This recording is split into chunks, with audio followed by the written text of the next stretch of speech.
أعوذ بالله من الشيطان الرجيم بسم الله الرحمن الرحيم قل إنني هداني ربي إلى صراط مستقيم دينا قيما ملة إبراهيم حنيفا وما كان من المشركين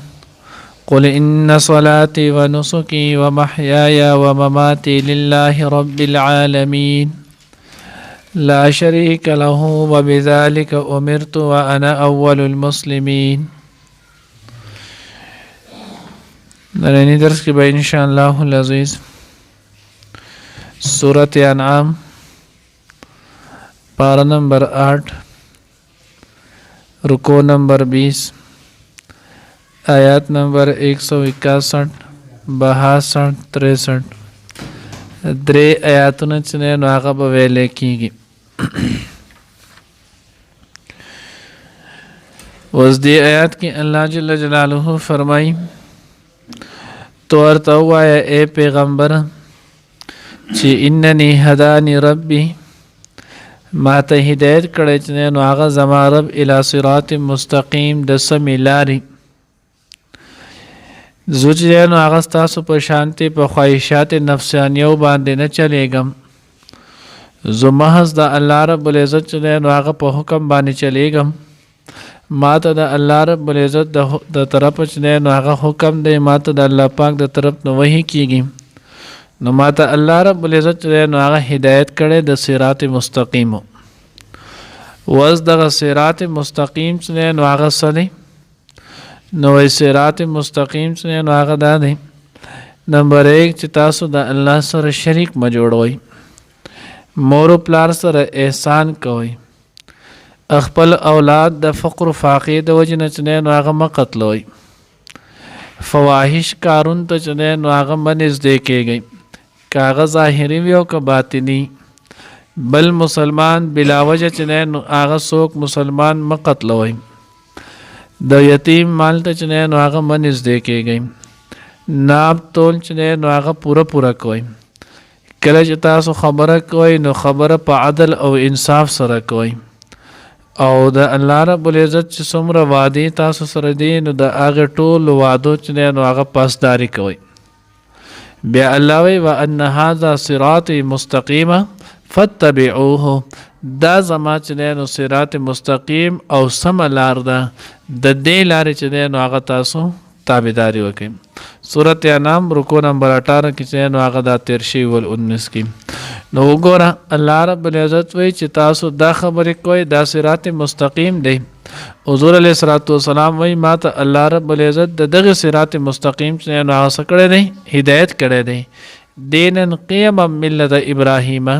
چې دا یو محکم مستحکم چې نو هغه دین دی د حضرت ابراهیم علیه السلام ملت او طریقه ده. حنیفه چې هغه یو مخیزه و،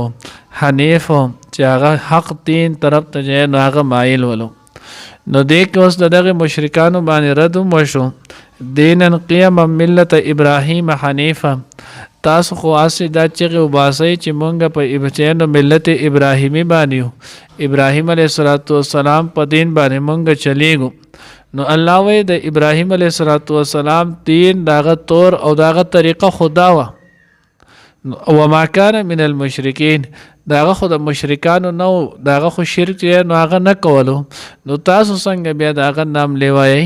تاسو داغه نوم چې نو هغه د ابراهیم علیه السلام استعمالوئ. وایي چې نو موږ د ابراهیم علیه السلام پیروکار یو، موږ د هغوی په طریقه باندې یو، حالن کې د هغه چې کوم صراط مستقیم و نو هغه خو تاسو بالکل چې نو هغه پرېښودی دی،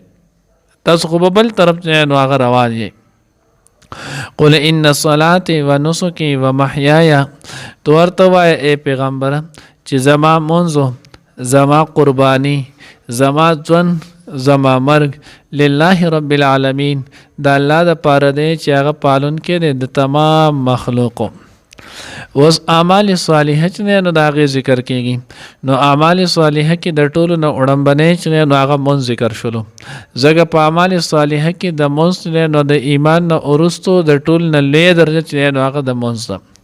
حدیث مبارکه کې راځي، حدیث مفهوم دی چې په هغه اسلام کې خیر نشته چې په کم کې مونځ نه. او مونږ نه نو هغه د داسې دی لکه څنګه چې د انسان په وجود کې د سر چې نه نو هغه حیثیت وي نو کوز ټول وجود یې سره نه نو دغه شانتي مونږ نه نو هغه هم د اهمیت لري مونږ نه نو هغه د مؤمن معراج دی نو د دې وجه نه چې نو هغه د ټولو نه وړاندې اعمال صالحه کې چې نو هغه د مونږ ذکر وکړلو و نسکی او زما قربانی نسک د چې نو هغه په سو مانو باندې استعمالېږي یو چې نو هغه نسک په معنی چې نو هغه د قربانۍ سره هم راځي یو چې نو هغه مناسک افعال حج ته هم ویل کېږي کم چې د حج طور طریقه د حضرات څوک تلي څوک روان دي الله دې مونږ هم چې نو هغه بوزي چې کم چې تلي الله رب العزت دې ته نو هغه د کامل حج د قبول شوی حج توفیق ورکړي الله دې د غسای قبول او منظور کړي نو یو ځای نو هغه تفسیر دا دی چې مناسک او افعال حج او افعال حج ته نو هغه ویل کېږي او دریم دا دی چې مناسک او د نو هغه نسک دا د عبادت په معنی باندې راځي هر قسمه عبادت چې نو هغه ته نسک ویل نو دلته دا دریم معنی چې نو هغه ډیره صحیح ده ځکه الله وایي ورته وایا ان صلاتي و نسکی زما منځ او زما چې څومره هم عبادت دی که قولی دی که فعلی دی او که مالی دی دا ټول د الله د پاره دی و محیای و مماتی زما ژوند هم چې نو هغه د الله دی زما مرګ نو هغه هم د الله دی یعنی اعمال صالحه زما د الله دی مال د ځوان الله را کړي نو چې د ځوان را الله پاک را کړي وجود را الله را کړي غذا را الله را کوي رزق را الله را کوي نو چې کله الله زما د دې ټول ځوان چې نو هغه مالک دی الله پاک را الله هر سره کړي نو پکار دی چې عبادت هم د الله وشي کنه اوس مونږ چې نو هغه د وجود د الله را کړی دی نو چې کله الله را کړی د هغې د کفالت چې کم شیزونه دی په کم شیز باندې د وجود پای هغه شیزونه هم ټول الله را کړی دی انسان د پاره چې نو هغه هوا دا اهم شیز دی الله را کړی ده اوبه د انسان د ژوند د بقا دپاره اهم شیز دی الله پاک را کړی دی مفتو کې چې نو هغه را کړی بیا خوراک د انسان دپاره چې نو هغه بقا دپاره اهم شیز دی خوراک د هغې ټول ذرایع د هغه هر څه الله پاک را کړی دی نو چې کله د ژوند الله را کړی د ژوند د بقا سامان د الله را کړی نو پکار دی چې دغه ژوند کې د الله اطاعت وشي کنه د الله بندگی چې نو هغه وشي په دغه ژوند په دغه وجود کې چې نو هغه د الله حکمونه چې نو هغه په ځای راوړي شي نواهی نه چې نو هغه سړی ځان وساتي نو ځکه وی محیایا زما ژوند چې نو هغه د الله د پاره دی و مماتي او زما مرګ هم چې نو هغه د الله دی د دې نه وروسته به زه بیا الله ته ځم نو ګویا ژوند کې اعمال صالحه به د الله د پاره کوم مرګ نه وروسته به الله رب العزت بیا په دغه اعمال صالحه مال چې نو هغه اجر او ثواب چې نو هغه راکړي نو که ژوند د الله د مرزه متعلق تیر کو مرګ نه وروسته به بیا دغه باندې ثواب چې نو هغه میلاویږي دیو جن چې نو حضرات یو مسلم بیا دا راغستی ده وایي چې نو خودکشي حرام ده ځکه الله چې نو هغه ورته وایي پیغمبره ان صلاتي و نسکی و محیای زما چې نو دا ژوند دا د الله دی نو چې کله د الله دی نو دی کې تصرف کول چې نو دا د الله حق دی په خپل نه کوي نو د چې کله ځان چې نو هغه خود په خپل چې نو هغه خودکشي وکړله دا سړی چې نو هغه جهنمی شولو کده د جذباتو د وجه یا چې نو هغه د سوجه نه چې نو هغه د زیاده ستنګ سي وجه نه یا د دنیا بل یوه وجه نه کړي حلال نه غنوي ګناي کبیره وکړه د الله د ذات نه امید دی چې الله پاک یو ټیم نه هغه بخي خدا هغه وخت پورې چې حساب کتاب کېږي او قیامت راځي د قبر سمره اوګه ژوند دی الله دې زموږ ټول قبر چې نو هغه روخانه کې لای د قبر د سزا نه مونږ ساتي نو د هغه وخت پورې حدیث مبارکه کې راځي مسلم ترمذی ابو داود تقریبا ټول چې نو هغه کتابونو ذکر کړی دی چې په کومې طریقې سره خودکشي کړي تر د قیامت پورې به دې ځان له هغه ټیم هغه سزا چې نو هغه ورکوي الیاذ بالله نو ځکه وایي چې خودکشي حرام ده او که چا حلال وګڼله او یې کړله دا سړی کافر شولو همیشه جهنمي شو و ممات لله رب العالمین هغه د الله د پاره دی د الله صفت چې نو هغه رب ذکر کړلو چې هغه پالون کې دی تربیت د انسان کون کې دی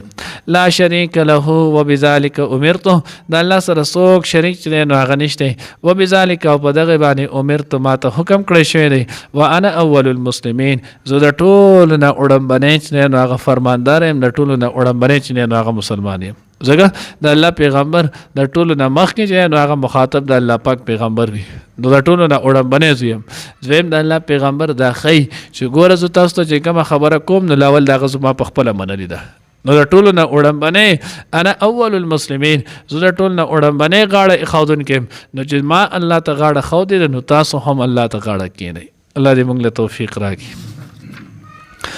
قول اوای ورته پیغمبر اننی بیشک از جن هغه ماته هدانی لار خودلی هدایت کړي د رب زما رب الى صراط مستقیم لار برابر ته دینن چې دین د قیامن برابر ملت ابراهیم چې هغه ملت د ابراهیم علیه السلام د حنیفا جن هغه توحید والا حنیفا او حق طرف تمایل وما كان من المشرکین او نو هغه د مشرکانو نه قل اوای ورته پیغمبر ان صلات یقینا زما موز و نسکی او زما قربانی زما عبادت و محیای او زما جون و مماتی او زما مرگ لله رب العالمین د الله د پاره دی چې هغه پالون کې د مخلوقات دی لا شریک له نشته دغه د پاره څوک شریک و بذالک امرت او په دې خبره یعنی د سره ماته حکم شوی دی و انا اول المسلمین او زم د ټولو نه وړاندې فرماندار مسلمان